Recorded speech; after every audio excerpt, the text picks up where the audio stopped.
Are you videoing? Yeah. All right. So I can give you the pitch. You can just ask questions. How would you like to go? Just how you would normally do for anyone. I usually let people ask questions, but as an introduction, this is the Odp 1000. It's a 6-place carbon fiber pressurized turboprop, 1200 shaft horsepower on the engine. It's the same engine as the Pilatus PC12 in an airframe about the size of a TBM. So the power to weight ratio, what we call the power loading, is significantly higher than most anyone in the class, right? Pilatus has the same power, but they're heavier. TBM has the same weight, but they have less power. What that gives us an advantage is a variety of advantages. First, we can carry a lot more weight total. So full fuel payload is 1,100 pounds. We're certified up to flight level 340. We're still climbing on an ISO day at 1,000 feet per minute from 330 to 340. So you max out on the pressure differential. Yeah, because it's carbon fiber, we don't have as many issues. We don't have issues with the pressurization cycles. So we drive our cabin to max jet speed right from the get-go. So we'll hold your departure field elevation until the pressurization's at max, and then we ride the curve up from there. Okay. So at 340, you're looking at about 9,400 foot cabin altitude. At flight level 280, you're 7,600-ish cabin altitude. Super efficient airframe. The whole design actually started with the wing. It was an aerodynamicist in England. I'm going to get the last name wrong because I keep thinking of Gordon Smith, but it's Gordon. His last name will come to me.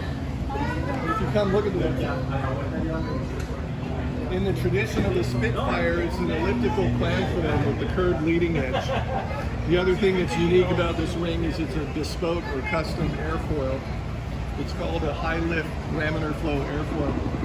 So the goal was to be able to operate at low air speeds with high lift characteristics, but also clean up and then to maintain laminar flow for low drag characteristics at high speed. So we have a really broad range of operations.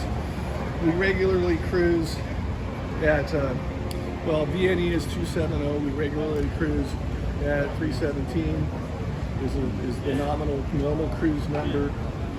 The wing is a bit deeper. What he did is he put it in a computer fluid dynamics model and then wrote a program to iterate the shape. So he started with a high lift airfoil and then massaged the shape until it behaved with laminar flow.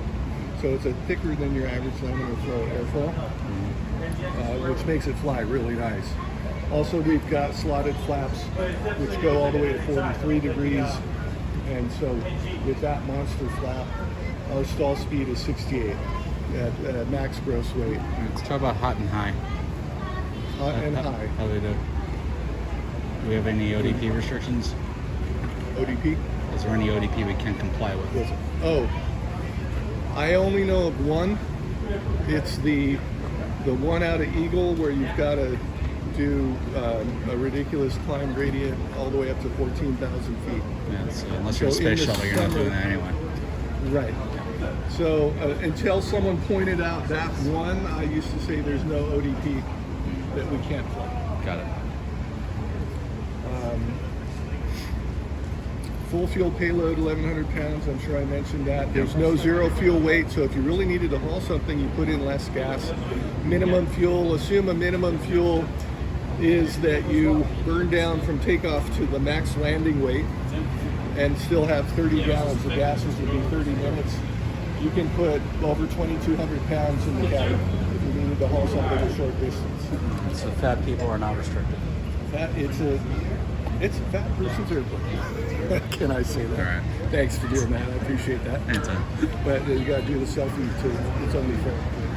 Fat person's airplane. It's the carbon fiber 5-bladed prop. The GX model we just certified a week ago Wednesday.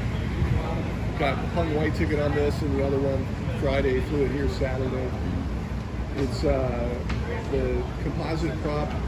We didn't change the book performance numbers. We're seeing better takeoff and landing performance. We're seeing better climbs. And we're experimenting with pulling the prop back from 17 to 1,500. And what we saw was drops about 5 degrees. Torque stays the same. Well, no, torque goes up when the pump goes down, right?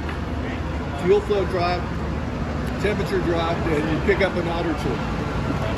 So there's something about the way that blade packs the air into the inlet at high altitudes and lower RPMs. It works really nicely. I'd be curious what the other, was it that fan jet blade that they just released would do, that they throw on the Pilatus. Yeah, it would be interesting. Yeah. And we're continuing to have discussions about how we're always looking at power plant and thrust issues and how to power the plane. All right. So inside you'll find their cabins roomier than our immediate competition, the M600 and the TBM. Look how much, we've got people sitting opposite each other and you can't see the aft-facing feet right now. Yeah.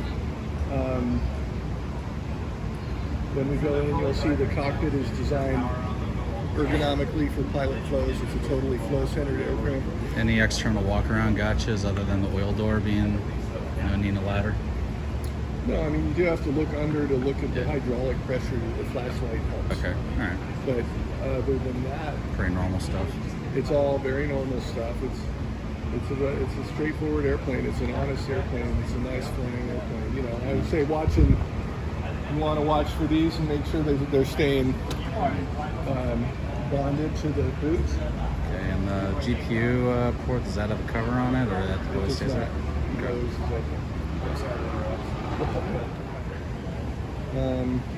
Other questions you might have?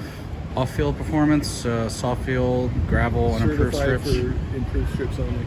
Improved strips only. Okay. Okay. Yeah, I guess it's just internal cabin-related stuff. Let's get Okay. So club seating. So here's the club seating for big guys. Then all the baggage is inside. And as you can see, you fold the seats down, you pull down flat, and quite a bit of baggage you can load in there. The actual bottom of it dips right down almost to the skin, so it can hold 2 golf bags standing up. Then you put your looser bags around it. Gotcha. So you don't have issues of your wife's shampoo bottles exploding in the unpressurized baggage compartments and things like that. Okay. I noticed we don't have the table like the TBM had that was getting in the way and knocking your legs. Yeah, no table right now. If we were to do a table, we would want it to be functional Correct. and not a nuisance. So, like I said before, simplicity but comfort. And dimmable windows. Yeah, the windows are electrically dimmable. By default, they go dark when the airship's powered down, and that helps keep the heat out. Absolutely. Okay. And then the pilot up front can control them. There's a master control, light, dark, and then you can provide individual controls as well. Okay. This normally has a window in it too. We have a special emergency exit plug for the air conditioner. I like the air conditioner. Yeah. USB ports at all seats except for this one. We got a crew call button so you can signal the crew up front if you wanted to isolate your passengers, but if they needed something. Did you want to go up? Yeah, I guess my question is, I know that at least on the TBMs we had the stupid little cabinet right there. Do these seats move up, or? These seats do not slide. The front seats will slide forward and aft, Okay. but all the seats do recline. Got it. Okay, so that makes a lot of sense. Yeah, let's go front. Talk through it. I'll do the shuffle. Let's see our show look.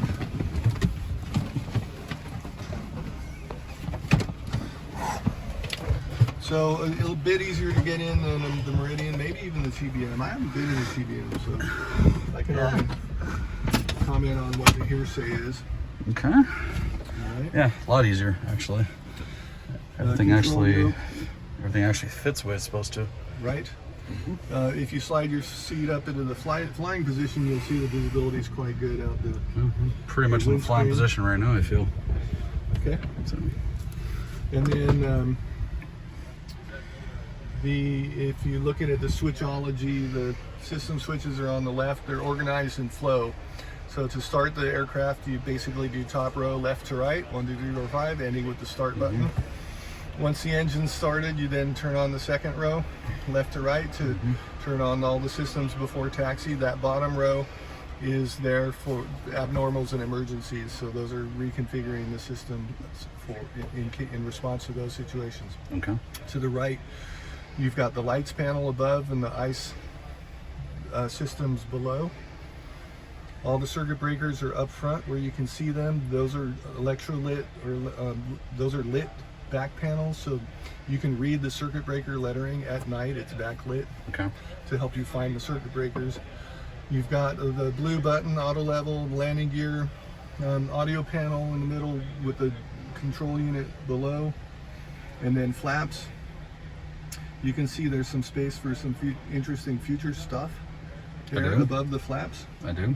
And then your engine controls, the fuel selector is below the engine controls. It has an automatic fuel selector which actually moves the selector back and forth every 2 minutes to keep your tanks balanced. Above the MFD, you've got your jet style mode controller for the GFC 700. And then moving right from the flaps, you've got climate control. It's pretty standard Enviro climate control system that most of the other aircraft have as well. ELT, 12 volts. Down by your knee in the pocket, there's a USB port. Yep, see that. And in front of your right knee is where you can jack in your headset. See it labeled. Also, on the far left, there's a covered panel. That's where our test switches are. It's to the left of the control yoke. So up from there. So if you lift that, we have another switch bank that is not accessed normally in flight, so we keep it covered for safety. And that's where your stall test and overspeed governor tests are. Okay. And this is just a place to stash your phone, I guess. Yep. Okay. Well, that's where I forget my phone usually. Have to come back in. All right. And I guess that's your standard thing off of any Garmin, whether it's QWERTY or ABCD, whatever. Okay. Let's talk about ergonomics. Obviously, this is far superior ergonomics to what we have in the 22, although it's pretty darn comfortable and close. Any transition issues from someone coming from a high performance piston single into this? Well, just all right. You know, going from the side stick to a yoke configuration like he is right now. I haven't noticed that. I think that I used to teach in the Cirrus, and we had the similar questions about people going from a 172 yoke to the side stick on the Cirrus, and it would take maybe 7 or 8 seconds, and then it's a non-issue. So I haven't observed it.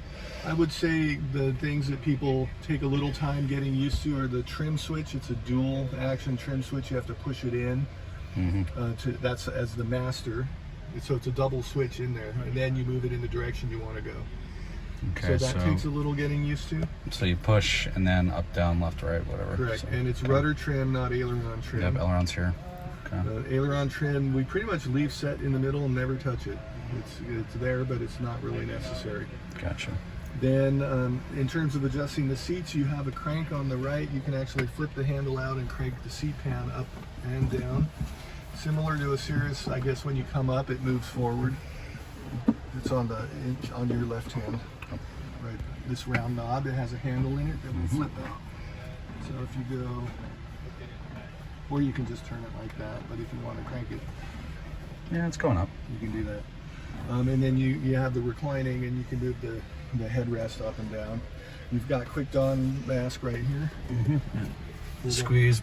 Squeeze, pull, and put it on. Have it squeeze your brains out your ears. Oxygen, is it external serviced or internal? Internal. The service port's right there by the door. Oh, that's easy. Okay. Yeah.